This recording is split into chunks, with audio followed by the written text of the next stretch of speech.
বাংলা ইসলামী ছাত্র শিবির ফ্যাসিবাদ বিরোধী আন্দোলনে অংশগ্রহণকারী প্রতিটি ছাত্র সংগঠন, সামাজিক সংগঠন এবং সকলের সাথে ঐক্য করতে আমরা প্রস্তুত আছি।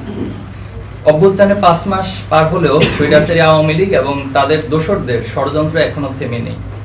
24-এর আন্দোলনে আওয়ামী লীগ ও তার অঙ্গ সংগঠনের সন্ত্রাসীরা যে বর্বর হামলা চালিয়েছিল তাতে হাজারো প্রাণ ঝরে গেছে, যা ইতিহাসে নজিরবিহীন। রংপুরের শহীদ আবু সাইদ, রাজশাহীর আবু রায়হান, চট্টগ্রামের শহীদ ওয়াসিম, ঢাকার শহীদ মুগ্ধ সহ সহস্রাধিক ছাত্র জনতাকে শহীদ করা হয়েছিল। এই গণহত্যা রাষ্ট্রের সকল শক্তি প্রয়োগ করে ছাত্র জনতার উপর নিপীড়ন চালানো হয়েছিল। আওয়ামী লীগ ও তাদের দোসরদের পরিকল্পিত ষড়যন্ত্রের কারণে জাতি চরম ক্ষতির সম্মুখীন হয়েছে এবং এখনো তারা অস্থিতিশীলতা সৃষ্টি করার চেষ্টা চালিয়ে যাচ্ছে, কিন্তু দেশের জনগণ তাদেরকে বরদাস্ত করবে না। আমরা দাবি করছি 24-এ যারা এই গণহত্যার সঙ্গে জড়িত অতি দ্রুত তাদের বিচারের রূপরেখা প্রণয়ন করে তাদেরকে বিচারের আওতায় আনতে হবে। প্রশাসনের মধ্যে ঘাপটি মেরে থাকা আওয়ামী দোসরদের চাকরিচ্যুত করে বিচারের আওতায় নিয়ে আসতে হবে, কারণ তারাই ফ্যাসিবাদ প্রতিষ্ঠা এবং ফ্যাসিবাদ কায়েমে সবচেয়ে সহায়ক ভূমিকা পালন করেছিল। এছাড়াও দেশের আইন শৃঙ্খলা পরিস্থিতি এখনো অনেকাংশে ভঙ্গুর অবস্থায় রয়েছে।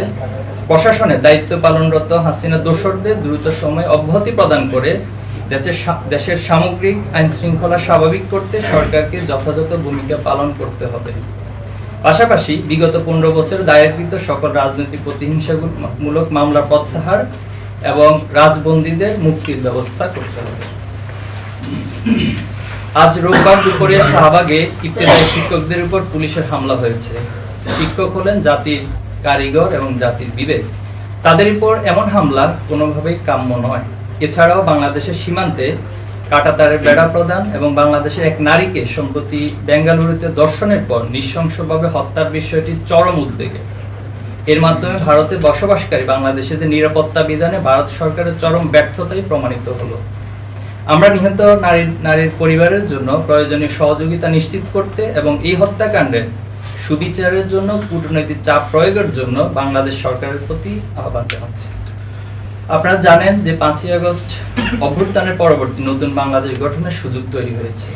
সেই সাথে সুযোগ তৈরি হয়েছে দেশের জনসাধারণকে জনশক্তিতে পরিণত করতে প্রচলিত শিক্ষা ব্যবস্থার সংস্কারের। সরকার ইতিমধ্যে বেশ কিছু সংস্কার কমিশন গঠন করলেও দুঃখজনক হলেও সত্য, শিক্ষা সংস্কার কমিশন গঠন করা হয়নি। আমরা অনতিবিলম্বে শিক্ষাবিদ, গবেষক, আলেম ওলামা, বিশেষজ্ঞ, দক্ষ ব্যক্তিবর্গদেরকে নিয়ে একটি অন্তর্ভুক্তিমূলক স্বাধীন শিক্ষা সংস্কার কমিশন গঠন করার জন্য জোর দাবি জানাচ্ছি।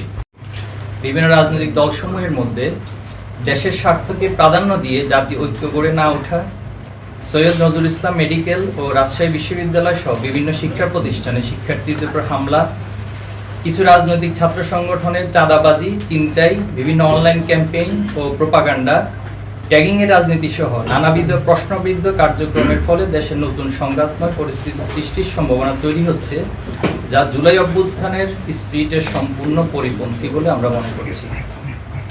দেশের বিদ্যমান পরিস্থিতি ও ঘটনাগুলি সামনে রেখে আপনাদের সামনে আর কয়েকটি বিষয় আমি তুলে ধরব ইনশাআল্লাহ।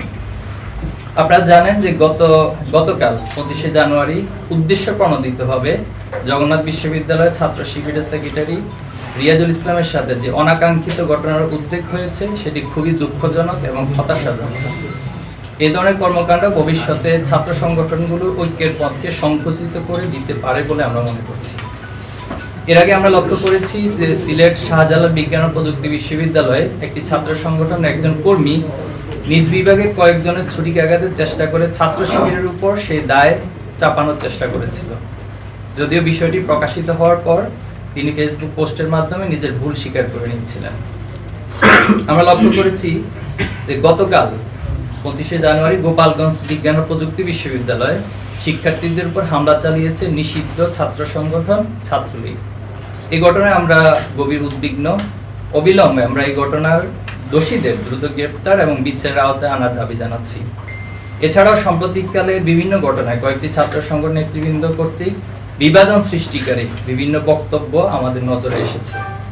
এ অবস্থায় ছাত্র সংগঠনগুলোর মধ্যকার অভ্যন্তরীণ সম্পর্ক আরো দৃঢ় করতে সকল পক্ষের নিকট আমরা আন্তরিক, বন্ধুত্বপূর্ণ এবং দায়িত্বশীল আচরণ প্রত্যাশা করছি।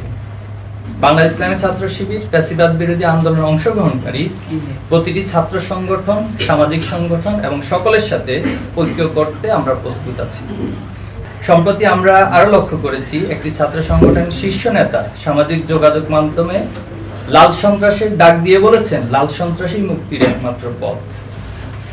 অতীতে আমরা দেখেছি যে সমাজতন্ত্র বাস্তবায়নের জন্য লাল সন্ত্রাসের মাধ্যমে স্বাধীনতা পরবর্তী ব্যাংক লুট, থানায় হামলা, নির্বিচারে হাজার হাজার মানুষকে হত্যা করা হয়েছে, কেড়ে নেওয়া হয়েছিল মানুষের মৌলিক মানবাধিকার।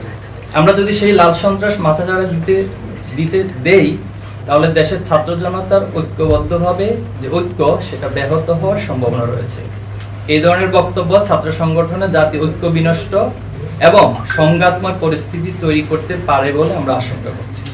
আপনারা জানেন যে 5ই আগস্টে স্বৈরাচারী হাসিনা সরকারের পতনের পর দেশের ক্যাম্পাসগুলোতে সাধারণ শিক্ষার্থীদের মত প্রকাশের অবারিত সুযোগ তৈরি হয়েছে।